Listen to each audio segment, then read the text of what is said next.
Welcome to One Mountain, Many Paths with Dr. Marc Gafni. The topic of today's episode is why we must rejoice at our ability to sin.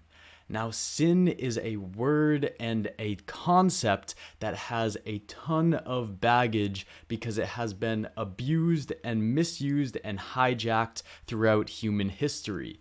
However, in today's episode, Dr. Marc Gafni is going to take a deep dive into the history of sin, the ways it has been misused, and then he is going to reclaim and clarify what sin actually means and why it is one of the most vital and helpful concepts for you to have in your life. So enjoy this episode of One Mountain, Many Paths with Dr. Marc Gafni.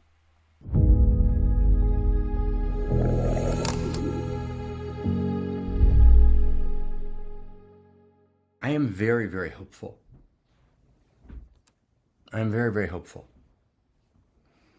I'm hopeful because there are billions of unimaginably good human beings on this planet. And that's a very, very good reason to be hopeful. And I am very, very hopeful because hope is a memory of the future. And I can feel and see in the palace of imagination a world that's unbearably intimate and unbearably beautiful and unbearably good and unbearably true. There's a world that's waiting to be born. And that world is yearning to be born. That world is desperate to be born. And that world can be born. And there are billions of people every day on the planet committing acts of love. There are billions of people on the planet choosing depth instead of superficiality, choosing goodness instead of sloth or narcissism. There are people choosing self-transcendence in which I find myself instead of self-contraction in which I lose myself. There are people who are being kind. There are people, I was at the airport yesterday. I was at a number of airports yesterday, and I asked someone a question at the Washington Dulles airport, and the woman in the kind of information stand wasn't sure. She said, "Why don't you hold on right here?" And then she ran about, 30 yards. I didn't realize she was going, and she checked the monitor and came back and said, "Okay, I checked the monitor. This is where the flight from Burlington leaves, and if you go this," and she totally didn't need to do that. It wasn't part of her job description, but she just wanted to be present. She wanted to help. And then I was on this little plane flying from Washington Dulles to Burlington. It was one of those little narrow planes, and the stewardess, who was kind of like getting everything ready, and right before the door shut, she stops for a second to call out to the ground crew. And just with must be a 50-year-old woman with graying hair and kind of looking very serious. And then her eyes lit up and she calls to the ground crew. She says, "Guys, thank you very much. You guys have a really great night."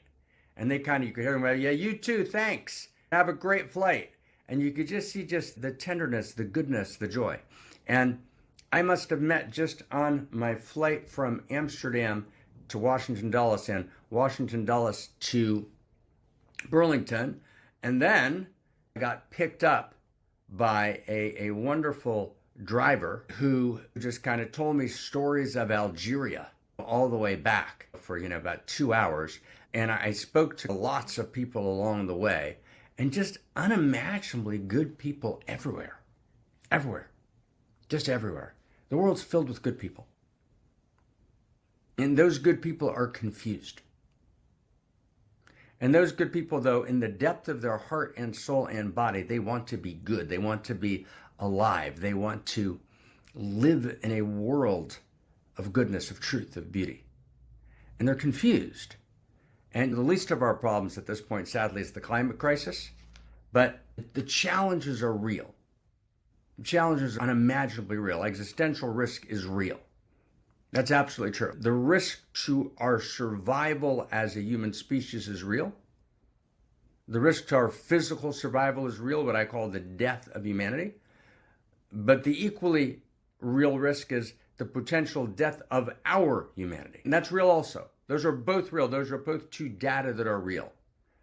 So when the MIT Media Lab calculates that data, since they assume as a dogma wrongly, based on bad thinking and bad feeling and bad philosophy, and the reason that happened is, I've talked about many times, I'm not going down that road now, but they assume value's not real.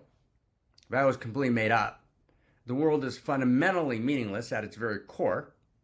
Any value ascribed to your life is mere delusion, which is the basic position of the center of thought around the world. And I've proven that in multiple vectors many, many times. I'm not going to review it now. But once you think that's true, then you lose hope, because even the fact that people are doing good stuff, it's just because of their earlier positive reinforcement, but it's not real. It doesn't come from any depth of the human being. It doesn't come from any well of the deepest nature of what reality is. It is a positively reinforced, socially engineered over time habit which will rapidly die out as we now realize that value is not real, and therefore the only way to respond to the potential death of humanity is to control everyone, to surveil everyone, to undermine free will, because who can trust free will, to create structures of governance that certainly aren't democracy, because democracy, for many reasons, is actually not working, because no one can do any sense making, because we've lost touch with our ability to actually centrally feel value, because we're told value is not real, et cetera, et cetera. So the reason I'm hopeful is because I know that value is real. And I know that value is real in the core of my body. I know that value is real in terms of the depth of profound understanding, philosophically, existentially, psychologically, spiritually, phenomenologically. It's absolutely true that value is real. And value theory did break down. And one of the things we've done in this mystery school is actually breakthrough. And we left Oxford, I left Oxford, and Zach left Harvard, and we left lots of places because we realized the university had actually ground to a standstill. And the university has become, in many places, essentially a commodified structure, selling degrees with large endowment funds, but actually thought has not moved. So we decided to return to the mystery school, the mystery schools of the Renaissance that birthed modernity, the mystery schools of the East that burst the deepest understandings that allowed Taoism at a certain moment to flourish and then disappear, sadly. And now we actually need Taoism to come to the fore again and take root in China. And I hope that's a possibility. And I think there's reasons to hope for that, different conversation. But the reason we have hope is because hope is a memory of the future. The reason we have hope because hope feels the telos, the call of value to be fulfilled. Wow. I'm going to tell you a little secret. AI, artificial intelligence, doesn't hope. Doesn't hope.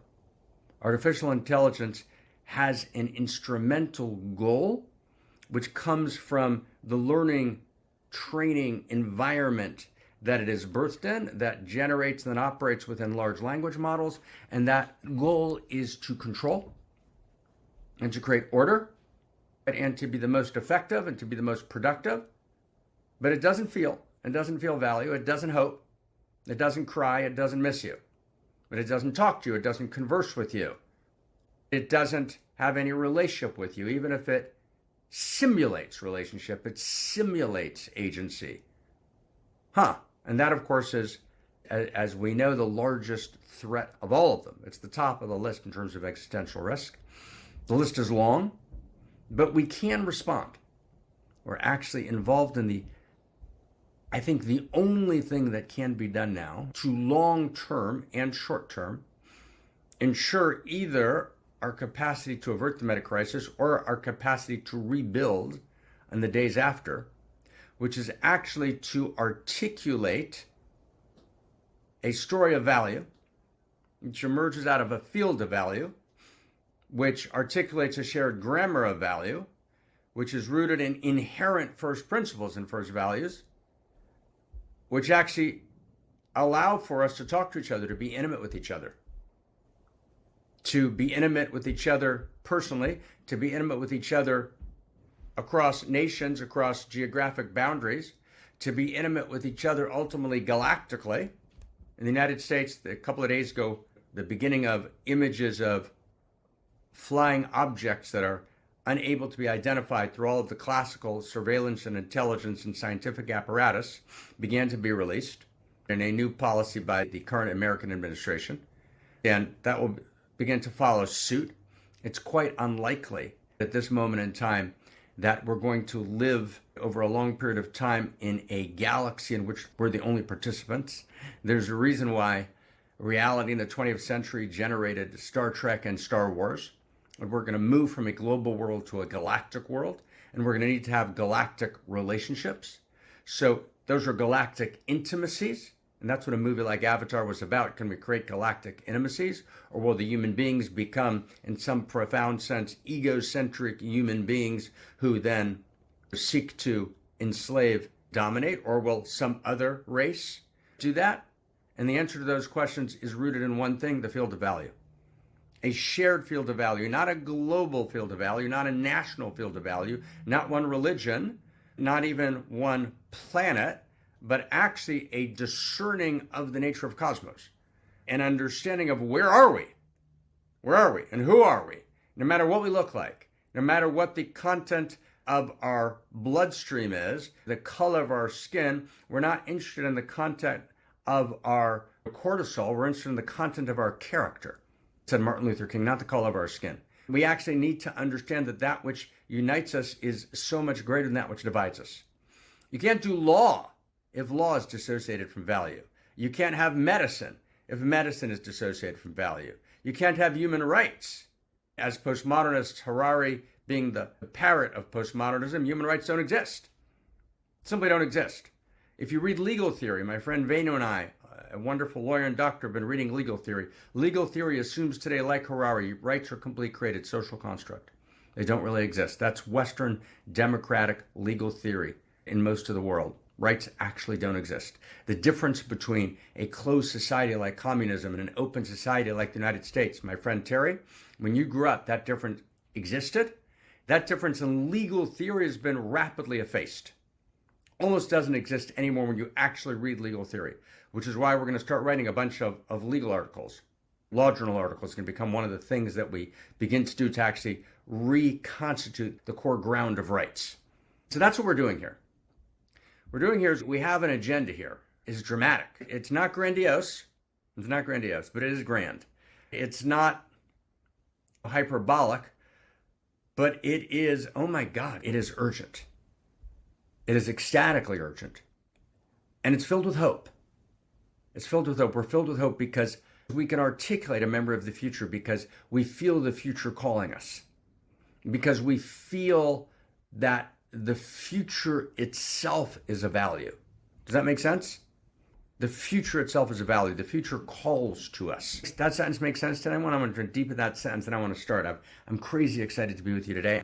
I apologize for the last, it's not an apology which is like, oh, did something wrong, although those apologies also make sense. But in this case, I'm just exhausted the last few weeks, so I'm still exhausted. I still haven't gotten to quite sleep, so I am tired. So I'm pushing through a little bit tiredness, but I haven't wanted to miss you. I haven't wanted to miss our flow in these weeks, so I hope that we're doing okay. But let me try and say it this way.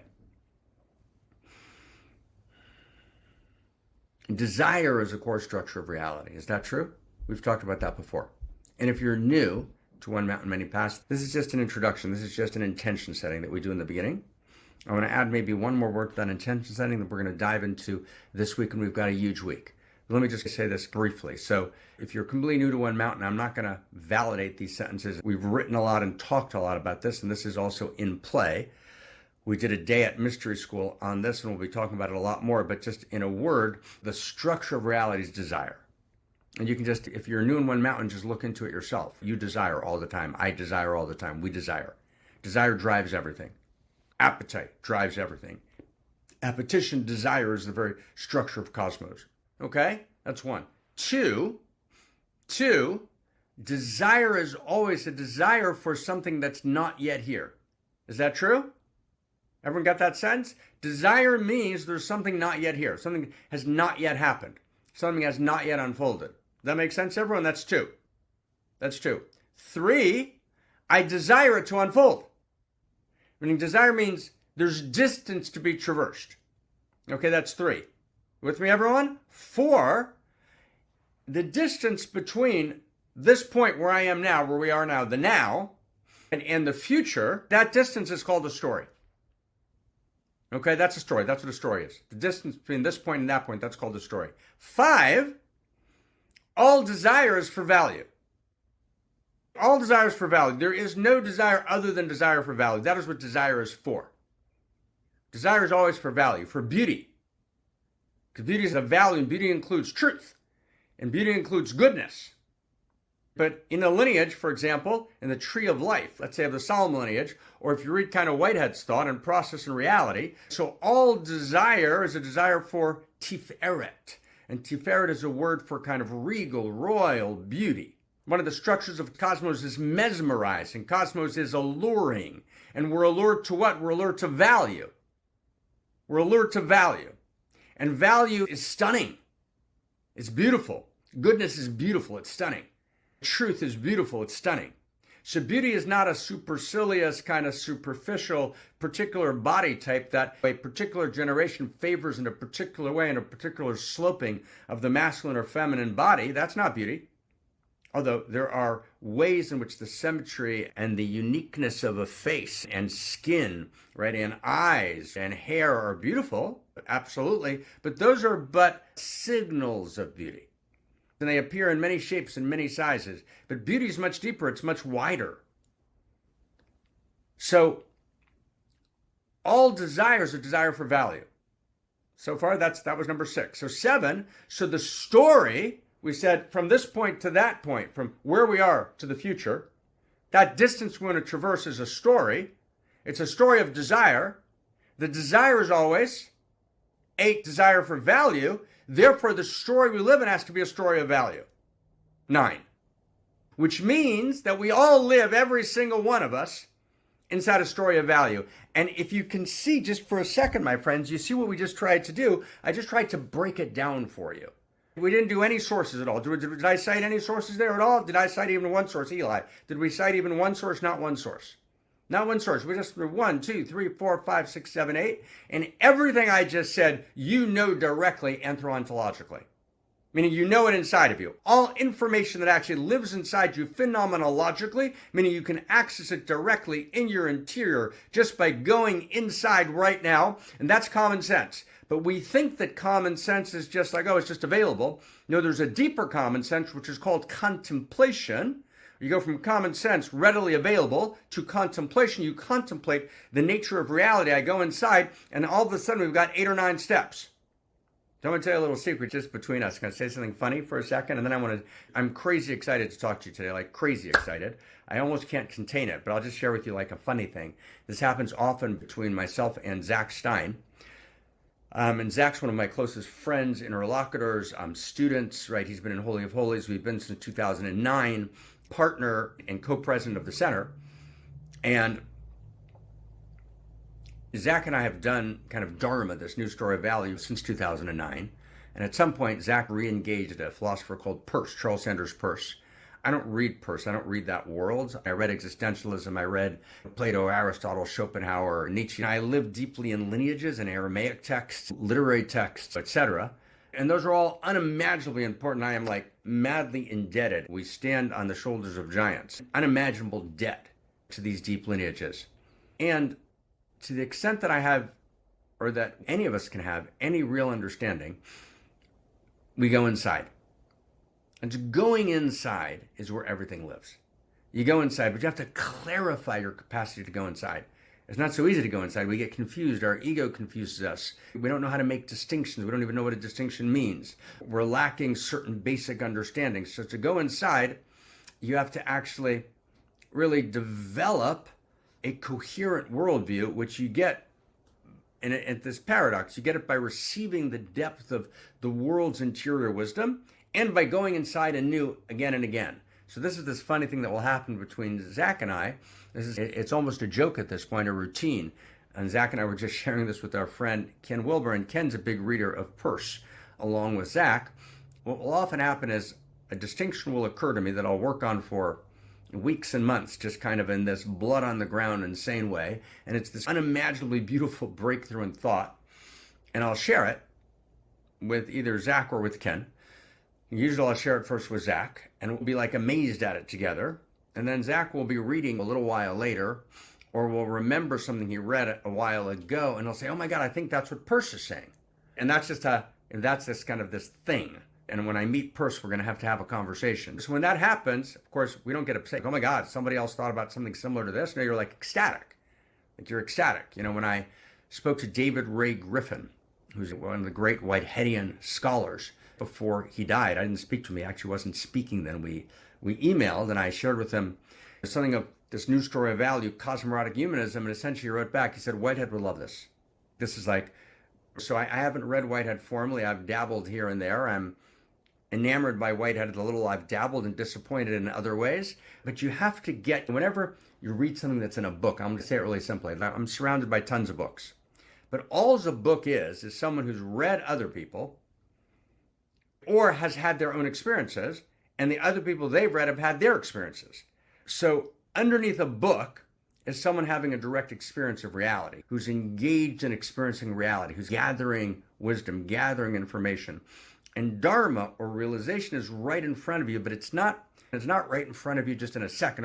Oh wow, I got it. You've got this insight. It's like you spend your life being wise. You spend your life gathering wisdom. But if you actually watch, if you open your eyes, you open your heart, you open your mind, you open your body, it's always all around you everywhere.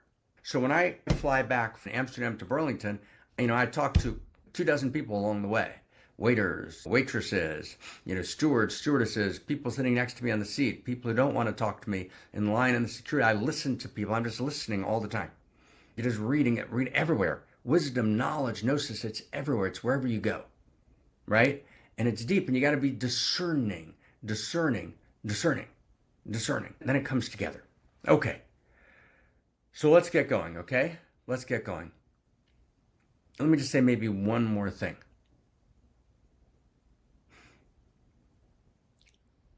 So the core cause of the meta crisis is our inability to live in coherent frameworks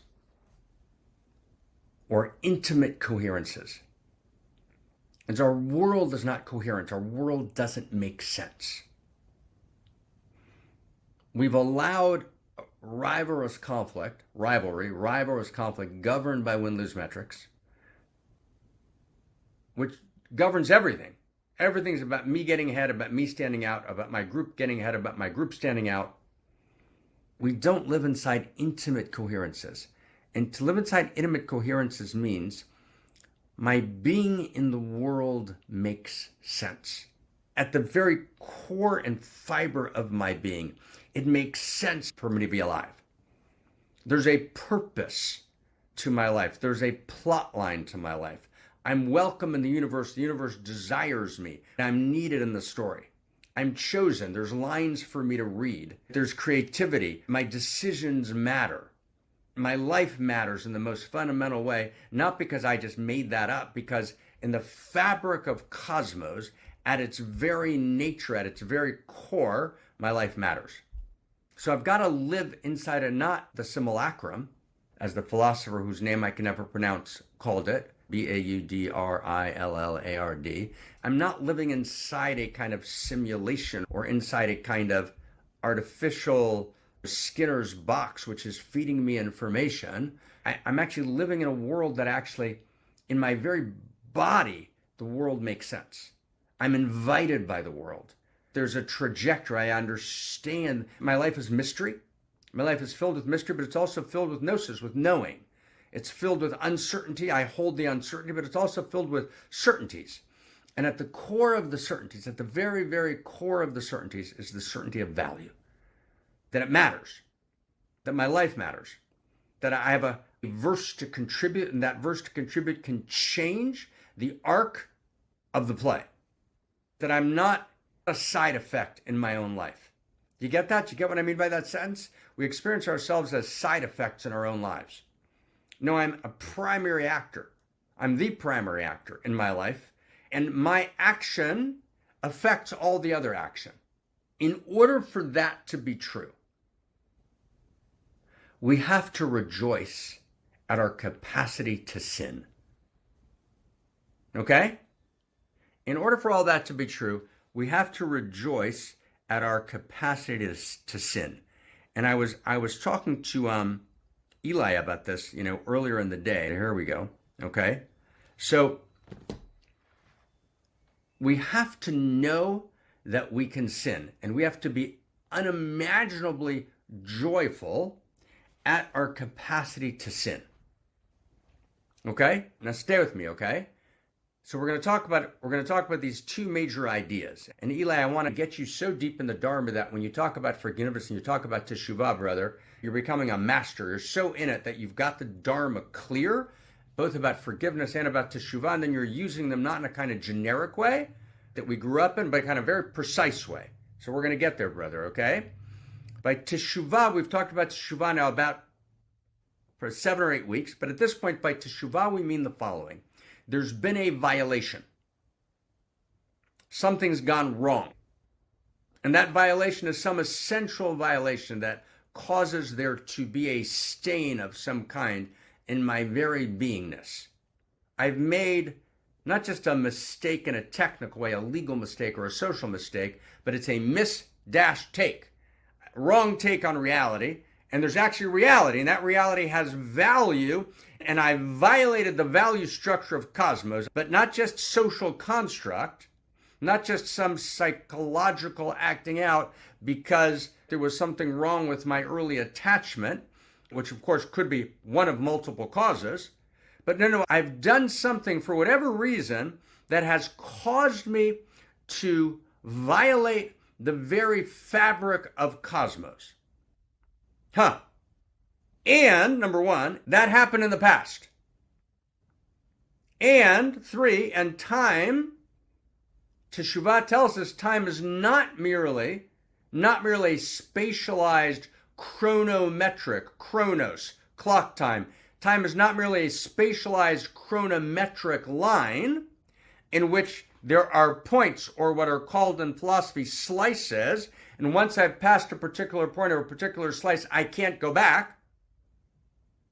And since I can't go back, and I've done something that actually hurt someone, which violates not just a social construct, or I hurt myself, or I hurt reality, or I caused damage in some fundamental way, and actually my interior, because I'm a good person, because goodness wells up in me and value wells up in me, and I've violated that inherent value, intrinsic value, and I actually feel shamed by it, and actually going to my therapist and saying, oh, right, this is just what happens, and you got to embrace and self-accept is all very nice, but it actually doesn't quite cut it. I actually have this interior sense of quiet but desperate shame. How did I do that? And I realize that the cosmos is a good and beautiful cosmos, and the cosmos is moving towards wholeness. And if the cosmos is moving towards wholeness, it can't be that there's part of the cosmos that's now become unwhole through me. Part of the cosmos is broken and can't be fixed. That's actually not possible. There's got to be a way to fix it. There's got to be a way to make it whole. But even more than that, it's not just there's got to be a way to make it whole. There's got to be a way to make it better. There's got to be a way to make it better than it was. There's got to be a reason that, oh, we're really glad that happened, because by that happening, I have the possibility of reholing, of fixing, of mending. And when I mend, when I fix, when I do what's called a tikkun, T-I-K-K-U-N, a tikkun, a fixing, it is actually, in the Aramaic text, it's an evolutionary fixing. There's more than before the mistake, more than before the violation. There's more. That possibility has to exist. So that's called Teshuvah. Teshuvah means return. I have the capacity to return to that moment in time, and to actually reauthor the script of desire that caused the violation, and to literally change the fabric of reality and change metaphysically What happened? I literally reauthored the script, and the script that did exist no longer exists, literally ontologically. Every single Sunday, Dr. Marc Gafni does free online teachings like the one you are watching right now. These teachings are part of building a larger philosophical framework called cosmo-erotic humanism. Cosmo-erotic humanism is a global philosophical movement that is reclaiming value that has been broken at the heart of culture. What is the most true, most good, and most beautiful things that we should be working towards as a humanity? That is what's missing at the heart of global culture, and that is why we are watching global culture create global existential risks in multiple vectors. An existential risk is the risk to the very future and existence of humanity. And this philosophical movement, cosmo-erotic humanism, is responding to this moment, creating coherence on a global level. If you would like to study cosmo-erotic humanism, we just opened our online school called Who We Must Become. By becoming a student at Who We Must Become, you will get instant access to weekly live events where you will be able to study and embody the teachings of cosmo-erotic humanism. So we have a weekly book club where we are reading deep philosophical texts and gathering online with an international group to discuss them. You'll also get to join Dr. Marc Gafni twice a week for prayer and practice sessions where you will learn how to actually connect yourself to the field of value, to the infinite intimate, which is the name of God that we speak in cosmo-erotic humanism. You will also get access to embodiment workshops with Dr. Christina Kincaid, who's a world-renowned body work expert, and there's so much more, including an entire course library of thousands of hours of content where you can study with Dr. Marc Gafni at your own pace. So if you would like to become a student at Who We Must Become, click the link below this video and you can find all of the details to join. You can also go to whowemustbecome.com and you'll be able to find all the details there. Enjoy the rest of this episode with Dr. Marc Gafni. Now, if you weren't here last week, that sounds insane. I get that, so you got to go back to last week. We did a very, very deep dive into how that works last week. We've talked about this 4 or 5 times in different ways. There's a capacity we can go back in time and make reality whole. Not only, but moreover, just go deeper with me, that's the purpose of reality. In other words, mistakes, violations are not an accident. They're not a bug in the system, they're a feature of the system. That actually we are part of the movement of reality to wholeness. And when reality's love desire, the movement to wholeness, appears at the human level, the way it discloses itself is as the human capacity to actually return to that place of rupture and turn rupture into rapture, and turn violation into victory, and turn defeat into a new divinity, and turn peril and poison right into an unimaginable poignancy, right, and potency and power. And that human capacity to holify, W-H-O-L-I-F-Y, to holify reality, to return, is the circular quality of time. And that's what we talked about last week. That which demands Teshuvah, I'm going to introduce this word, is a sin. Okay? Is sin. That makes sense? That which demands Teshuvah is sin. I want to talk about this crazy word sin. Okay? I want to talk about this crazy word sin. We're going to go to town now. I want to talk about this crazy word sin. Number 2, our second topic is going to be forgiveness. We might not get to forgiveness this week, and I've talked about forgiveness in a couple of other contexts the last 3-4 days. We're going to go deeper and deeper into forgiveness and what forgiveness means. But it's not what you think, right? And it's confused. It's confused in a fundamental way. The modern postmodern world, but the postmodern world at its core, believes that there's nothing to be forgiven because value is not real. Real forgiveness means there's been a violation and it's forgiven. In the postmodern world, there can't be a violation because there's no field of value. So therefore, forgiveness doesn't make any sense. But let's say we didn't go full-blown, full-throated postmodern. Let's just say we're in the classical contemporary world and we feel like, wow, someone did something wrong to us. There's no notion in modern legal discourse and modern moral discourse that's real that says you have any obligation to forgive someone. Why would you? I mean, how can you have a literal obligation, a juridic obligation to forgive someone? It's your decision.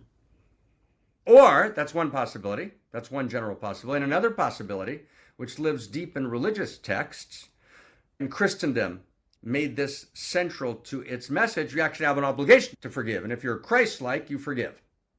And that's as problematic as the kind of postmodern modern. Both of those positions are hugely problematic and actually flawed in a fundamental way, and they cause us unimaginable confusion and unimaginable pain. So we need a new story of forgiveness. That makes sense? We need a new story of forgiveness. And so I want to spend time in this new story of forgiveness a little bit this week, mostly next week. Okay? But right now, I just want to have these two ideas. They're not the same. I want to distinguish them because there's been a lot of confusion about them in the space. People have asked me questions. I want to distinguish them. And I want to say, without a deep understanding of return to Teshuvah and forgiveness, we can't respond to the meta-crisis. There is no response to the meta-crisis. There is no affirmation of life. There is no eros. There is no aliveness without actually understanding and really embracing this notion of Teshuvah, which we unpacked last week and several other weeks, and without actually retelling an entirely new story of forgiveness. And by the way, there's only one Hebrew word here so far, Teshuvah, which means to return. No other Hebrew word so far, not even one. Okay? Just one Hebrew word, Teshuvah, which is mistranslated as repentance, but it actually means Teshuvah, and at its depth it means to return to that moment in time that's past. And in its deepest understanding, it's to reauthor that moment in time and to literally change the past. Okay? So we did 2 or 3, 3 months ago, we did 2 or 3 pieces on that. Okay? For now, all you need, just so that we're all on the same page, all you need is the following. Teshuvah is the actual capacity, and we talked about this last week, that's actually evident now also in the physics of retrocausation, the ability for the present to affect the past. Okay? That's actually, we're talking about in physics now, there are 8 or 9 approaches to retrocausation. Retro, to go back, causation, meaning in the present I can retroactively affect the past. That's a shocking idea that's now at play in physics. That actually is a modern expression in physics of this idea in the great lineages that I can actually go back and literally rewrite the past. So there's 2 things at play. One is Teshuvah, this capacity to return and rewrite the past quite literally. And 2 is forgiveness. Okay? I'm actually forgiving something and someone.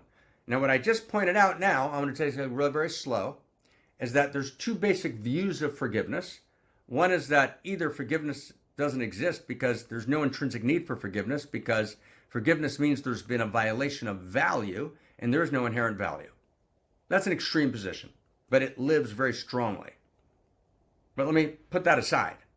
Let's say kind of a classical contemporary position in kind of legal psychological literature, forgiveness is at best a choice, certainly not an obligation. I can choose to forgive you or not, but that's up to me. I'm not obligated to forgive you. That's 2. 3, the kind of other dominant position that has entered culture through Christendom, in which forgiveness is an absolute obligation. If you don't forgive, you're actually flawed. That's 3, right? Because you're not being Christ-like in some way. Christ dies for us, and to have all of our sins forgiven, right? Christ forgives. Right? Christ turns to the Father and says, "Forgive them, Father, for they know not what they do." So forgiveness is central. And if you don't forgive, there's something fundamentally wrong with your essential persona. None of those positions are correct.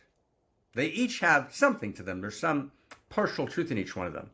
They're actually utterly confusing, and they actually degrade and confuse the human person.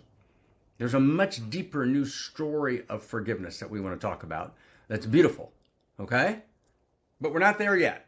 And I know there's a couple of people here. We did forgiveness in a private Holy of Holies. We did a group Holy of Holies on forgiveness in our private group Holy of Holies. But we're going to go into all of that and much further than all of that.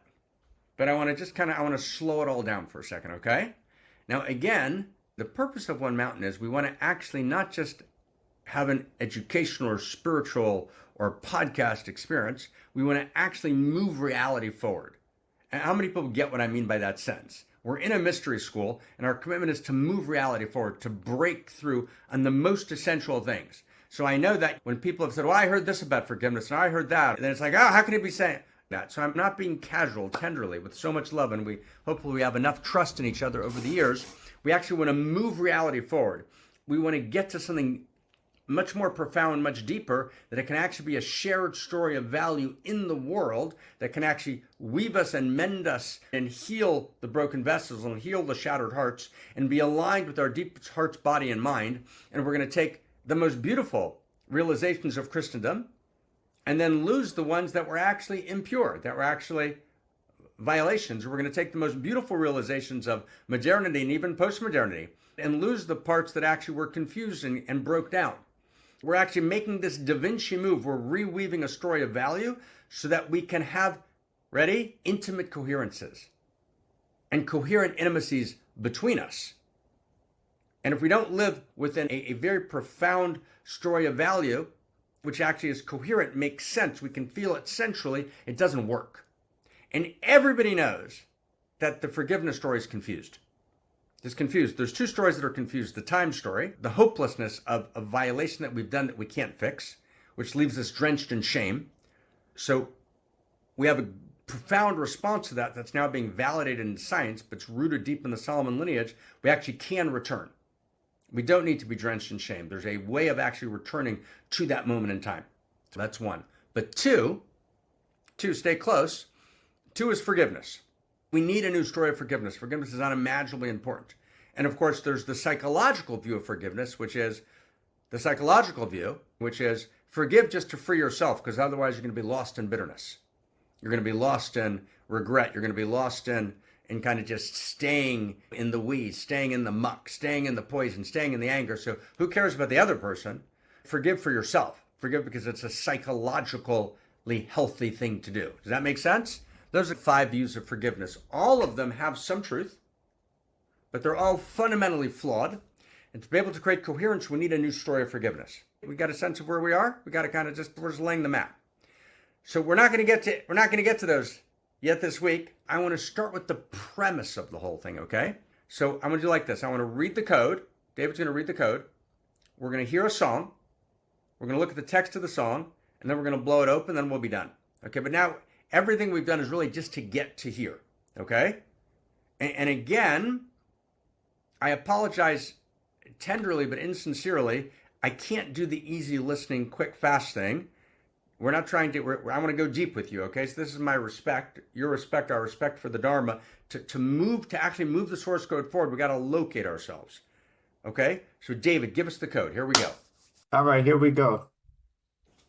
There is no more wondrous human quality than sin. The greatest shame in the world is not to have the capacity to sin, and therefore to forgive is not always to love, for love is not merely a feeling, but a perception. Or said differently, borrowing the phrase from Max Scheler, a valueception. Love is a perception of value. Love between human beings is a unique self-perception, a perception of the irreducibly unique configuration of eros value that is the other, who is always the beloved. That is not an easy code. That code's going to be crazy clear by the end of next week, okay? But let me just start like this, okay? Before the song. The classical Hebrew word chet, C-H-E-T, right? C-H-E-T, chet, sin, which literally is a term from archery, right? Which means to miss the mark. Now stay with me. So when I sin, I've missed the mark. But that's not cute, that's not clever, that's not new age. That's actually precisely what at least one valence of the Hebrew word means. Now stay close, this gets a little crazy. So to miss the mark means that there's a mark, right? Do you get that? And it's what we tend to do today is we take our own kind of psychology or psychopathology or our own kind of surface desires, right?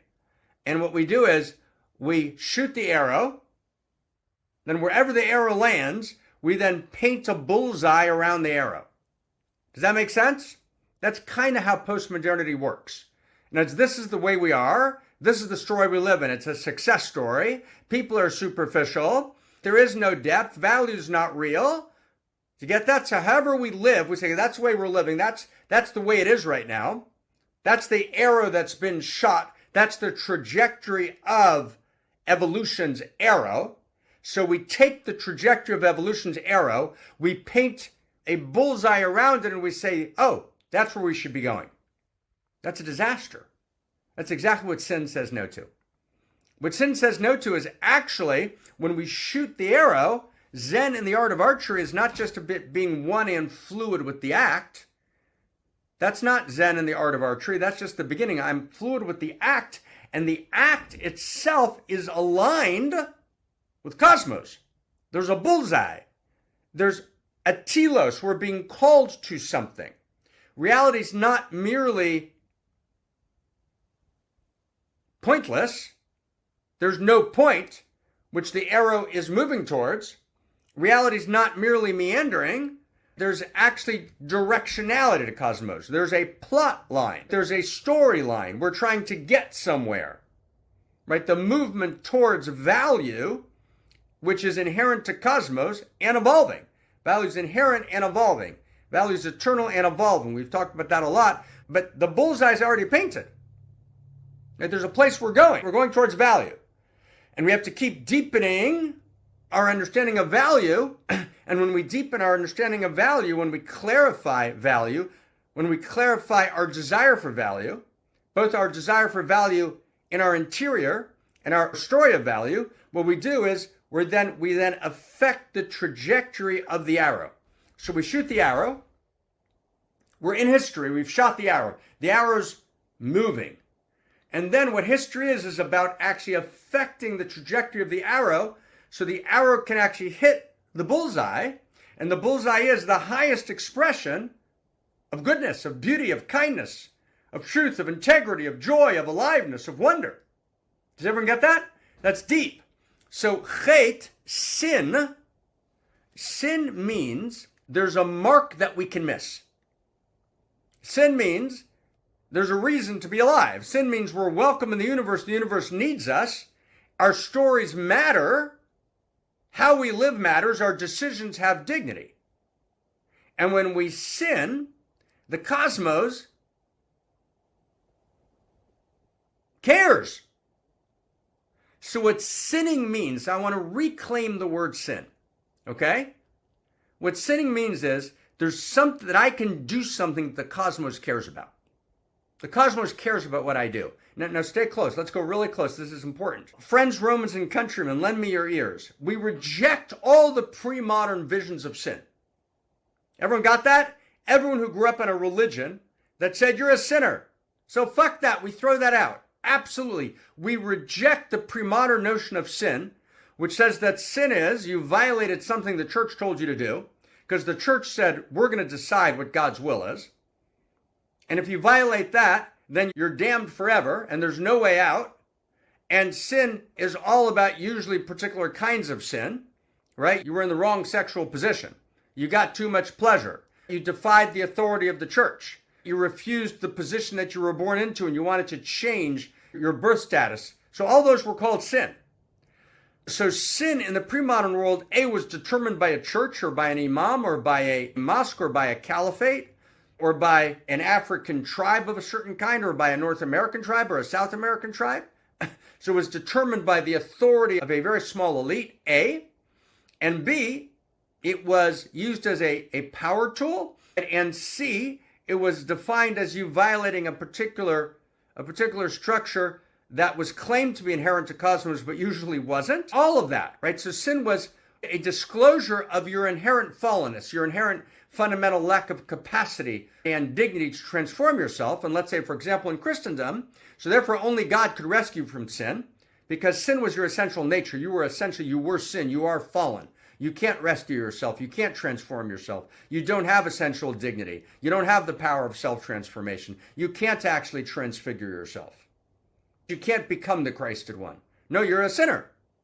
That's your nature. Your fundamental nature is that you're a sinner, and you cannot lift yourself up. You cannot transform yourself. You cannot engage in this process of becoming literally homo imago Dei, a human incarnation of divinity of unparalleled beauty and depth and goodness. So pre-modernity sin we throw out.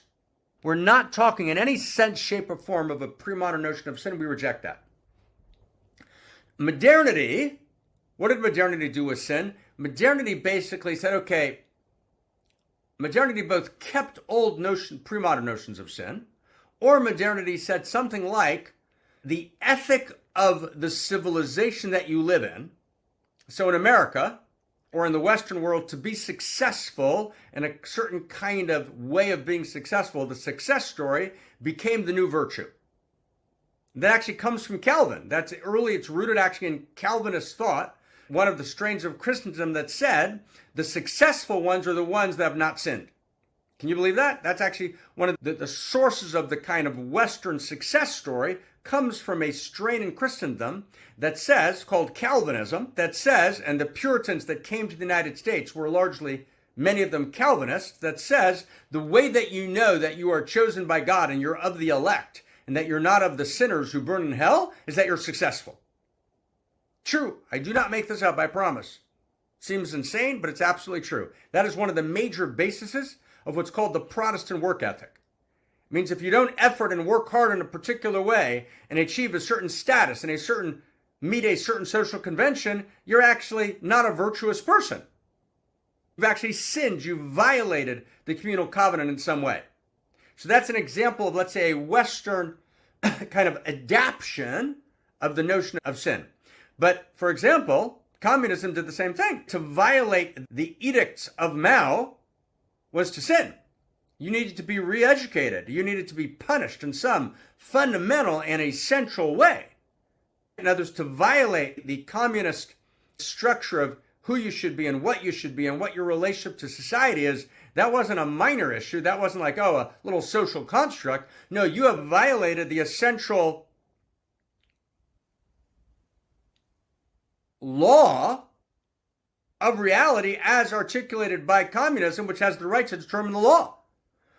So both open societies, Western, closed societies, often Eastern, but not only, all actually adopted the notion of sin and made the violation of their structure, East or West, capitalist or communist, in some sense sinful. Not just a different decision, but sinful. That was the demarcating characteristic of modernity. Sin got adapted into modernity. Modernity's narratives adapted sin and actually implicitly overlaid the edicts and structures of modernity with this metaphysical quality of sin. Does that make sense? Three. I know we're doing a lot in a short time. 3. Postmodernity, Foucault said, fuck that. That's not true. We not only have to throw off, says Foucault, says Derrida, says postmodernity in general, we not only have to throw off the pre-modern notion of sin, we have to throw off the modern notion of sin. The modern notion of sin is actually not true. It's a lie. All stories are made up. There are no stories of value. Value is not real. So therefore, by definition, sin can't be real. Does that make sense? You can make a legal mistake. You can violate a social convention. You can violate a social construct. But all stories of value are merely fictions, social constructs, figments of your imagination. Therefore, there's no sin. Sin disappears. Okay, that's deep. And that notion that sin is just a social construct is rooted very, very deeply in the postmodern worldview. With all of its origins. Its Stoic origins, its Greek origins, its existentialist origins, all of it. I'm going to read you just a passage just for a second. This is from Matthew Arnold in his book Culture and Anarchy, in a chapter called Hebraicism and Hellenism. Arnold quotes a remark that may or may not have been made by a famous thinker named Thomas Carlyle. The saying is, Socrates, I'm going to read you from Matthew Arnold, Socrates, the saying goes, is terribly at ease He's relaxed in Zion. Hebraicism, and here's the source of its wonderful strength, has always been preoccupied with an awful sense of the impossibility of being at ease in Zion, of the difficulties which oppose themselves to man's pursuit or attainment of that perfection of which Socrates talks so hopefully, and from this point of view, one might say almost so glibly. It's all very well to talk as the Greeks did of getting rid of one's ignorance, but there is something which thwarts and spoils all of our efforts, and this something is sin. What Matthew Arnold is saying is this beautiful Greek ideal of let me just be harmonious with the cosmos and be a spectator and gain knowledge and be filled with gnosis and wisdom. It doesn't actually work that way. There's actually this quality that's blocking me in the world. There's this anti-value quality. There's this pseudo-value, which actually blocks me, thwarts me, and that's sin. Sin means that there's this human capacity to act against my own nature, to act against the cosmos' desire. Now stay with me. So in the pre-modern world, that was a terrible thing. It's a violation. The determination of who sins was hijacked and corrupted by the pre-modern religion, the pre-modern kingdoms. That's true. We just talked about that. But there's something deeper. Sin was understood to be the condition of the human being.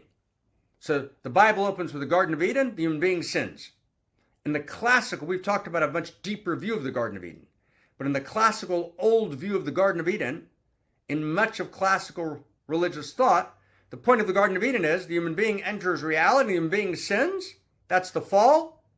And only God can save us from the fall. We don't have the capacity to transform. So sin becomes the human tragic condition.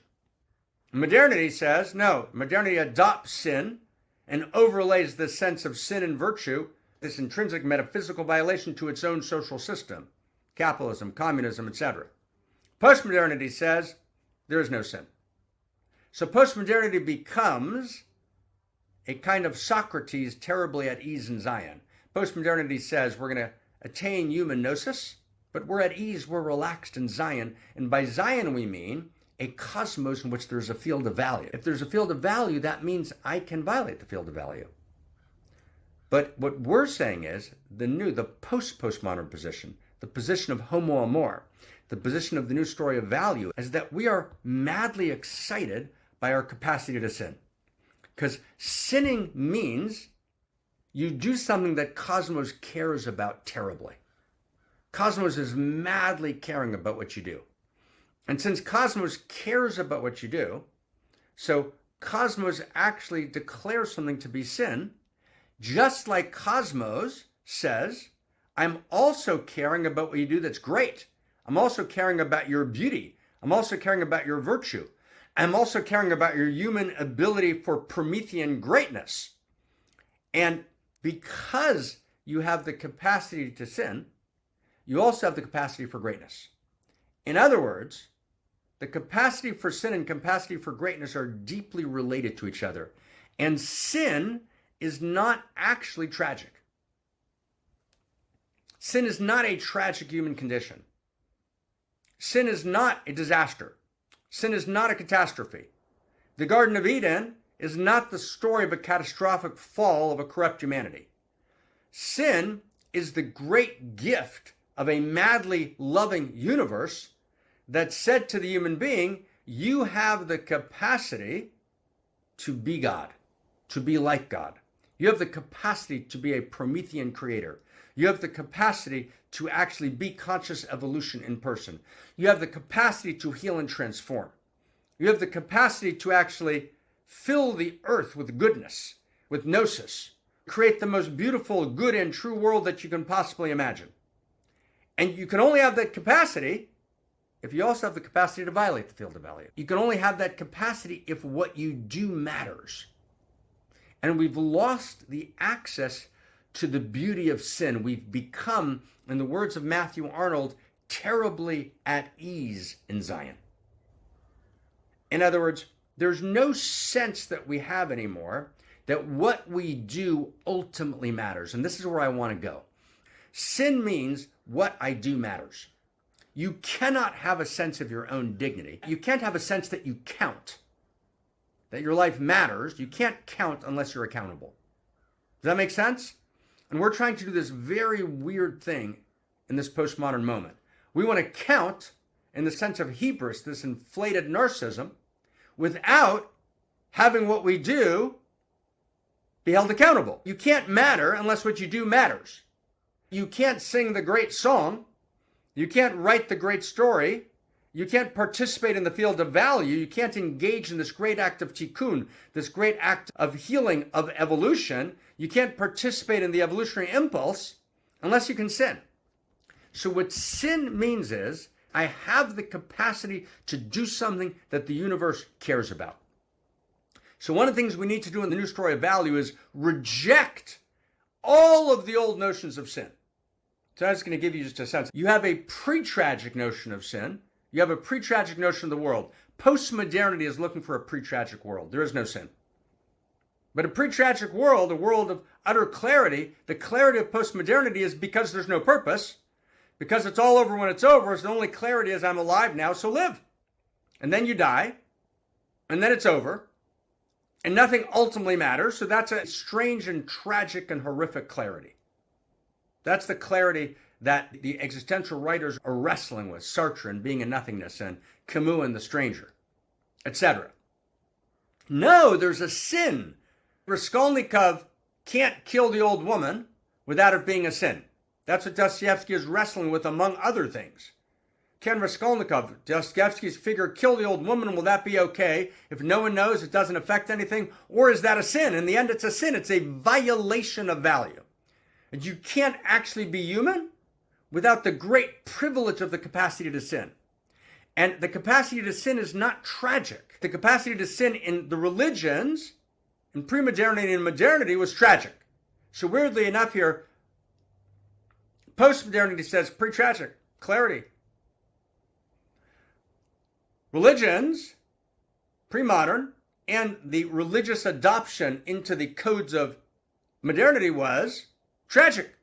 Human beings sin. Human beings are selfish. They sin. That's their condition in pre-modernity.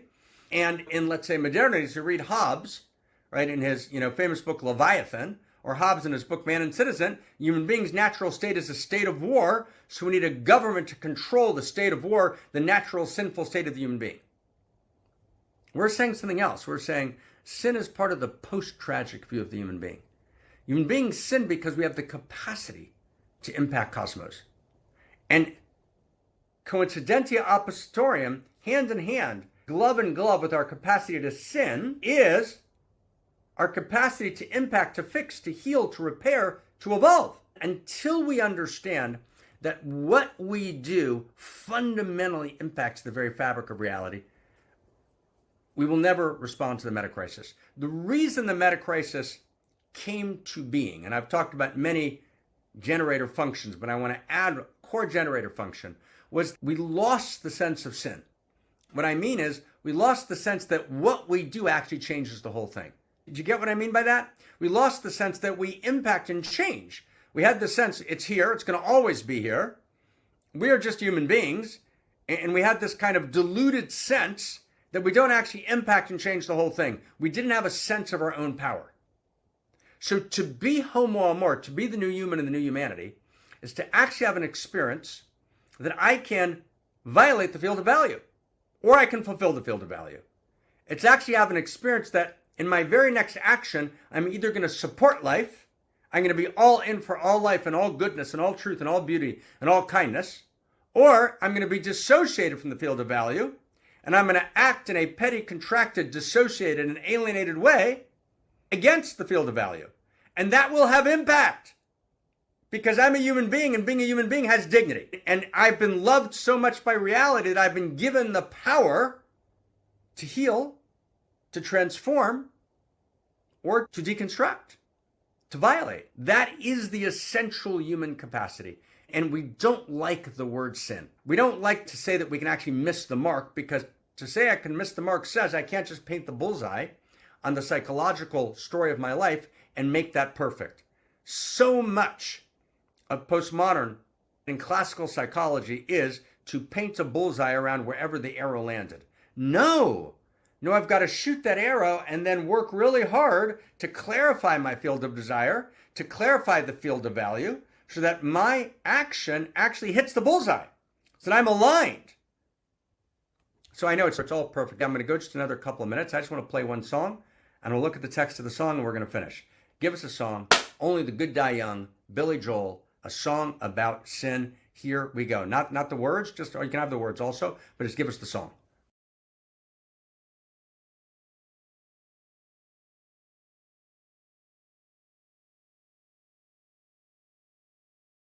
We got it. Okay, let's bring it back. Okay, we got it. So what is this? David, thank you.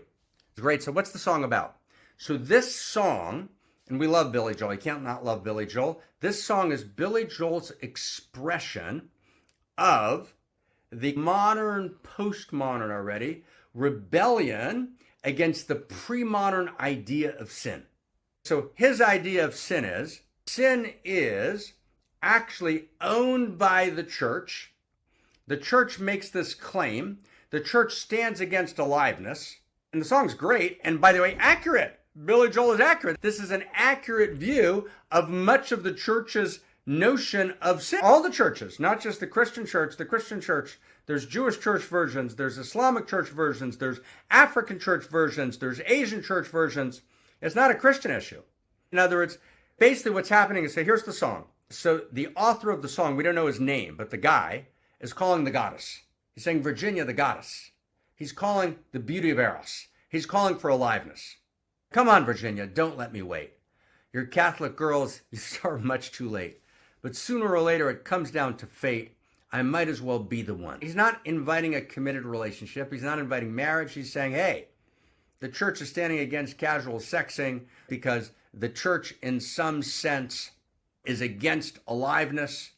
They built you a temple, they locked you away. They never told you the price that you pay. And the price is, of course, the abandonment of aliveness. The price for the things you might have done. And you know what? Only the good die young. So goodness is nonsense. The good die young. Let's live. Let's be alive. You might have heard I run with a dangerous crowd. We ain't too pretty. We ain't too proud. Meaning we're not inflated. We're not religiously inflated. We're just living. We're just here. We might be laughing a bit too loud, but we don't hurt anyone. Because this is modernity's implicit, like we're not hurting anyone. We're also not building the world, but we're not hurting anyone. We're just living our lives. That's modernity. That's modernity rebelling against pre-modernity. So come on, Virginia, show me a sign, send up a signal, and I'll throw you the line. Get rid of that church thing, the stained glass curtain you're hiding behind, because it never lets in what? The sun, aliveness, goodness. And darling, only the good die young, right? The good who kind of make sure to be really studious and avoid sin, these guys die young. You got a nice white dress and a party on your confirmation. That's the church. That's the false view of sin. You got a brand new soul and a cross of gold. But they didn't quite give you enough information. You didn't count on me. I mean, hey, I'm here for you. Let's get together. The beauty of eros, just the meeting between us, that's going to be gorgeous. It's going to be beautiful. No commitment. I just might as well be the one. Because eventually it's going to happen, so I might as well be the one. That's the story.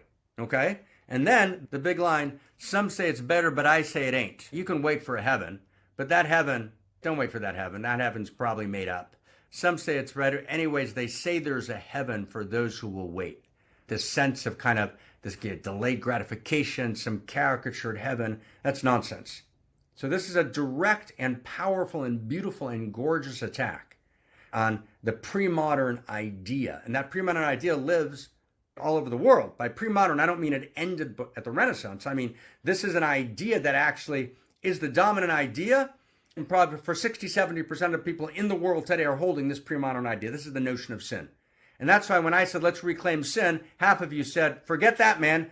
I was here until he said that. Let's get rid of it. No, we don't want sin. No, we don't want the pre-modern notion of sin, which dominates the world.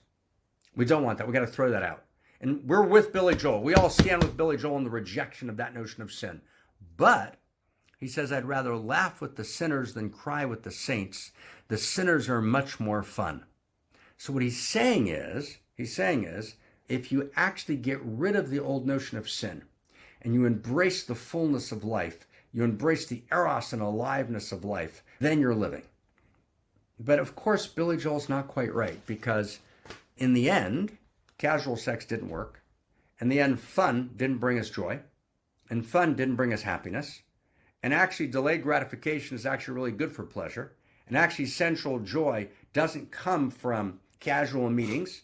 And actually, that notion of modernity actually produced the pornographic universe. And that notion of modernity also, in the end, produced a world in which there's less and less sex in the world by every account in all studies around the world, because sex has ceased to be a value of cosmos. So I want to say something wild, okay? I want to say something really wild. So that old view that I inherited when I was 15 about masturbation being a sexual sin was a crock of shit. It was wrong.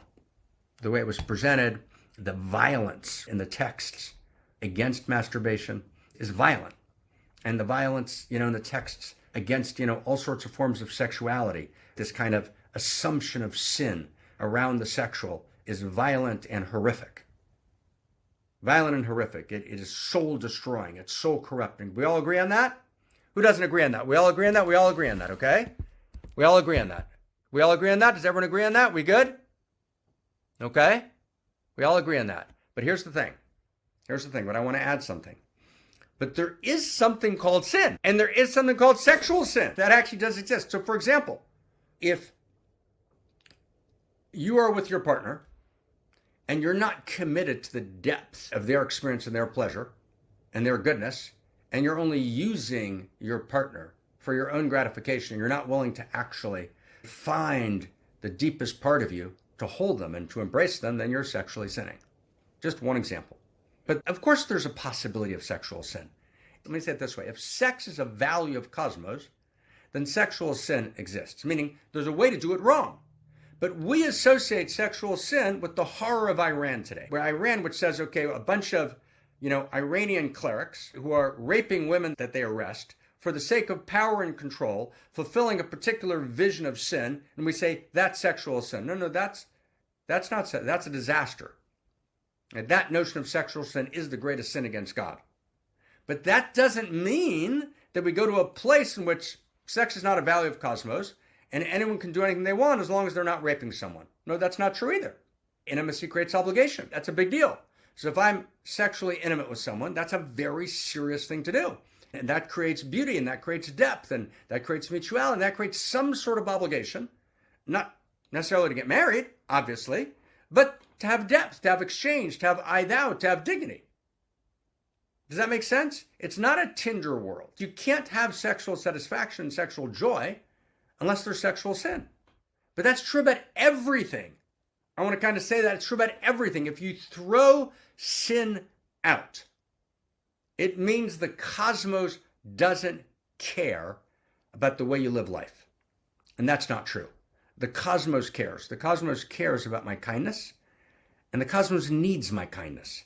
The cosmos cares about my goodness, and the cosmos said, reality said, divinity said, I'm going to love you so much, I'm going to make myself dependent on your goodness. The cosmos needs my power. If there's no sin, then I'm powerless. Does everyone get that?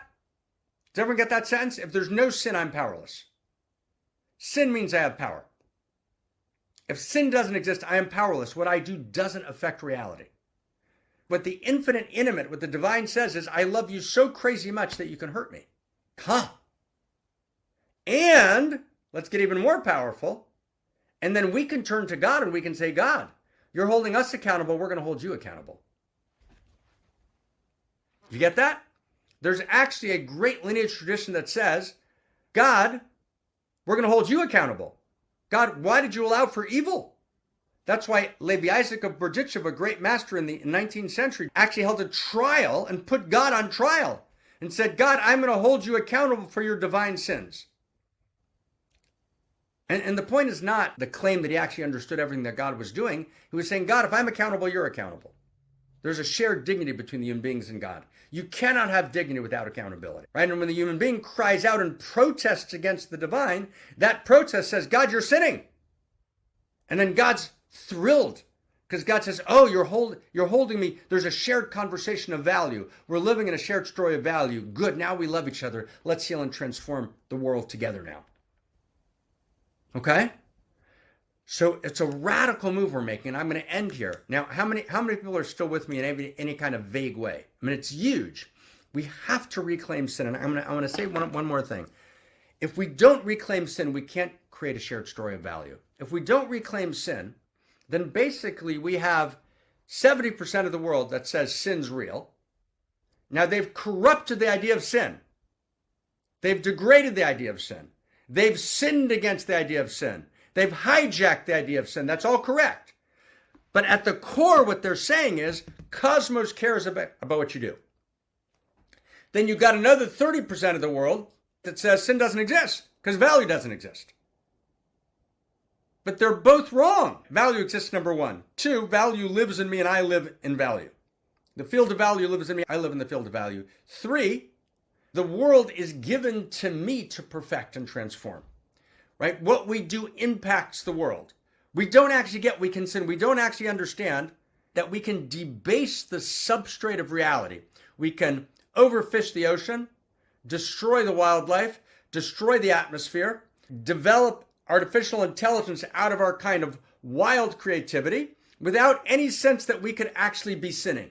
Does everyone get that? The reason that actually people can develop AI, and you can have a group of 15 people racing to be trillionaires, but tens and tens and tens of thousands of people, data scientists, and engineers working for those people, all with gold and limited parachutes, living very, very elite, gilded lives, without looking forward at the generations, is because we've lost the idea of sin. Sin means there's a radical sense in which what I do matters. And we've become, says Matthew Arnold, we've become terribly at ease in Zion. We don't get the cosmos cares about what I do, about what we do and what I do. The notion that cosmos cares about what we do means cosmos is ecstatic when I perform outrageous acts of love. Cosmos is ecstatic when I'm kind. Cosmos is ecstatic when I walk my dogs and I love them. Cosmos is ecstatic when I reach out and actually touch someone's heart. Cosmos is ecstatic when the woman who I'm asking for directions at the airport runs 30 yards to say, oh, let me find out exactly what you need to make sure you can get to where you know. Cosmos is ecstatic that there are billions of people who are being kind and reaching beyond themselves. We got to get Cosmos cares about what I do. And Cosmos cares about what we do. And that we have enormous impact. We actually impact the entire thing. We can fix or break the entire thing. It's only that sense of accountability that gives us the experience that we count, that gives us dignity. And it's only that dignity that gives us power. And it's only that power that gives us joy. Or said differently, it's only that power that gives us dignity and only that dignity that gives us joy. Okay, that was a lot.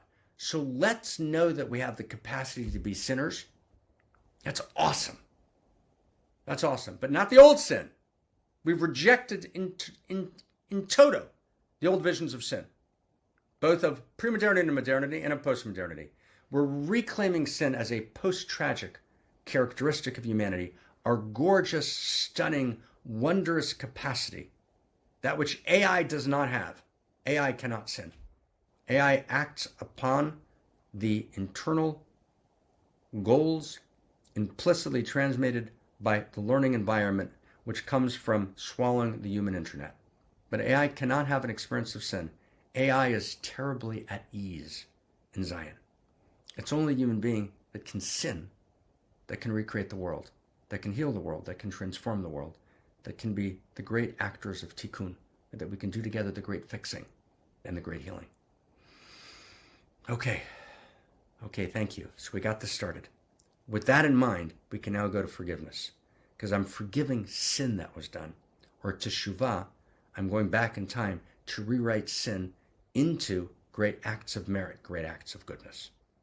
Krista. Thank you, Dr. Marc Gafni, and thank everyone for being here, placing our attention on this beautiful, important, radical new piece on the new story of value. And Marc mentioned at the end, like how much Cosmos cares about the outrageous acts of love that we commit. And so that is actually a core practice that we're all doing and we're all inviting each other to do in our Who We Must Become community. And that's also why in our relaunch of the community, we are gathering once a month together to actually clarify what is the unique, outrageous acts of love that is mine to commit, and to help each other, to hold each other accountable to actually do that throughout the month, so we can spread outrageous love and live and embody outrageous love in our unique corners of the world. And that is only one of the many, many, many great offerings in the Who We Must Become community, where we actually practice, live, embody these teachings. Because it's one thing to study them, and we're going to do that throughout our month and weeks as well, but the other piece is to embody it and to make it real in the fabric of your unique personal